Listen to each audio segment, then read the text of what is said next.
আমাদের দেশে ডায়াবেটিস এক ধরনের মহামারী হয়ে দাঁড়িয়েছে। বাংলাদেশ ডায়াবেটিক সমিতির তথ্য অনুযায়ী প্রতি 10 জন প্রাপ্তবয়স্কের মধ্যে প্রায় একজন ডায়াবেটিসে ভুগছেন। কিন্তু আমরা সাধারণত মনে করি রক্তে শর্করা নিয়ন্ত্রণ মানেই ওষুধ বা কঠিন ব্যায়াম। কিন্তু যদি বলি আপনার শরীরেই এমন কিছু গোপন সুইচ আছে যেগুলো আপনি না নড়েই চালু করতে পারবেন, এবং এগুলো রক্তে শর্করা কমানো, প্রদাহ নিয়ন্ত্রণ, এমনকি হৃদযন্ত্রকে সুরক্ষিত রাখতে সাহায্য করবে।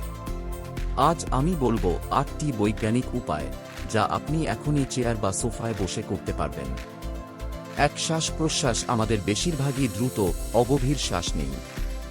এতে কর্টিসল নামে স্ট্রেস হরমোন বেড়ে যায়। কর্টিসল হল শরীরের চিনি পাম্প, এটি রক্তে অতিরিক্ত গ্লুকোজ ঢুকিয়ে দেয়। সমাধান: দিনে কয়েকবার, মাত্র 5-6 বার গভীর পেটের শ্বাস দিয়ে ডিয়াফ্রাগম্যাটিক ব্রেথিং নিন। এতে প্যারাসিম্প্যাথেটিক নার্ভাস সিস্টেম সক্রিয় হয়, কর্টিসল কমে যায়, আর অগ্ন্যাশয় ইনসুলিন ছাড়ার সবুজ সংকেত পায়। বাংলাদেশের মেডিকেল কলেজগুলোর গবেষণায়ও দেখা গেছে নিয়মিত প্রাণায়াম বা গভীর শ্বাস প্রশ্বাসের অভ্যাসে ডায়াবেটিস নিয়ন্ত্রণে সহায়তা পাওয়া যায়।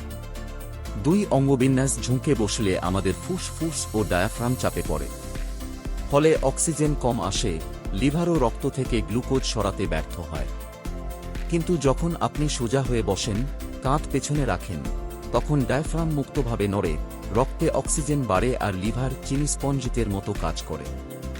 গ্রামে দেখবেন বয়স্ক কৃষকরা মাঠে বিশ্রামের সময়ও সোজা হয়ে বসতে অভ্যস্ত। এটি তাদের ফুসফুস ও হজম দুটোই ভালো রাখে। 3, পানি খাওয়া। ডিহাইড্রেশন। শুধু 2% পানিশূন্যতাই রক্তকে ঘন সিরাপের মতো বানিয়ে ফেলে। এতে কিডনি বেশি চিনি ধরে রাখে, ইনসুলিন ঠিকমতো কাজ করে না। সমাধান: দিনে অন্তত 8-10 গ্লাস পানি খান, বিশেষ করে গরমে বা মাঠে কাজ করার সময়। প্রতিটি চুমুক রক্তকে পাতলা করে, ফলে গ্লুকোজ সহজে কোষে প্রবেশ করতে পারে। 4, তাপমাত্রা। আমাদের শরীরে ব্রাউন ফ্যাট নামে বিশেষ চর্বি আছে যা ঠান্ডায় সক্রিয় হয়। এই টিস্যু ক্যালোরি পুড়িয়ে রক্তের গ্লুকোজ দ্রুত খরচ করে।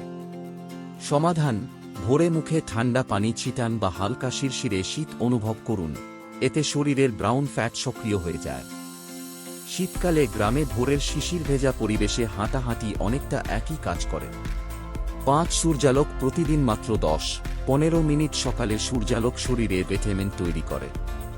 ভিটামিন ডি ইনসুলিন রিসেপ্টরকে সংবেদনশীল করে তোলে, মানে কোষের দরজা আরও বড় করে খোলে, যাতে গ্লুকোজ সহজে প্রবেশ করতে পারে।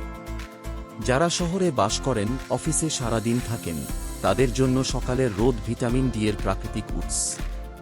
6, পেশি সক্রিয় করা। চেয়ারেই বসে থাকুন, বাইরে থেকে কেউ বুঝবেও না। শুধু উরু, নিতম্ব বা পায়ের পেশি কয়েক সেকেন্ড শক্ত করে চেপে ধরে আবার ছাড়ুন। এতে শরীর বার্তা পায় যে পেশিরা জ্বালানি চাই। তখনই গ্লুকোজ ওই পেশিতে প্রবাহিত হয়, রক্তের শর্করা কমে যায়। এটা ঠিক যেমন একজন কৃষক মাঠে কাজ না করেও মুঠি শক্ত করে ধরলে হাতে রক্ত চলাচল বেড়ে যায়। 7, মনোযোগী খাওয়া। দ্রুত খাওয়া মানেই হজমের গণ্ডগোল আর রক্তে শর্করার হঠাৎ উল্লম্ফন। সমাধান: খাওয়ার আগে 2-3টা গভীর শ্বাস নিন, ধীরে ধীরে চিবিয়ে খান। এতে স্ট্রেস হরমোন কমে, হজম এনজাইম সক্রিয় হয়, আর রক্তে শর্করা ধীরে ধীরে বাড়ে। বাংলাদেশি পরিবারের ঐতিহ্যিক হাত দিয়ে ধীরে খাওয়ার অভ্যাস আসলে বৈজ্ঞানিকভাবেই উপকারী। 8, খাবারের সময় নির্ধারণ। শরীর সকালে ইনসুলিন বেশি সংবেদনশীল, রাতে কম। তাই ভারী খাবার দুপুরে বা সকালে খাওয়াই ভালো। রাতে হালকা খাবার খান। আমাদের গ্রামীণ সংস্কৃতিতে দুপুরে বড় খাবার আর রাতে হালকা খিচুড়ি বা ভাত ডাল খাওয়ার অভ্যাসই বৈজ্ঞানিকভাবে সঠিক। সহজ উদাহরণ ভাবুন, আপনার রক্তে শর্করা হল ঢাকার রাস্তার ট্রাফিক জ্যাম, আর প্রতিটি কৌশল হল একটি বিকল্প সড়ক যেখানে গাড়িগুলো গ্লুকোজ সহজে ছড়িয়ে পড়তে পারে।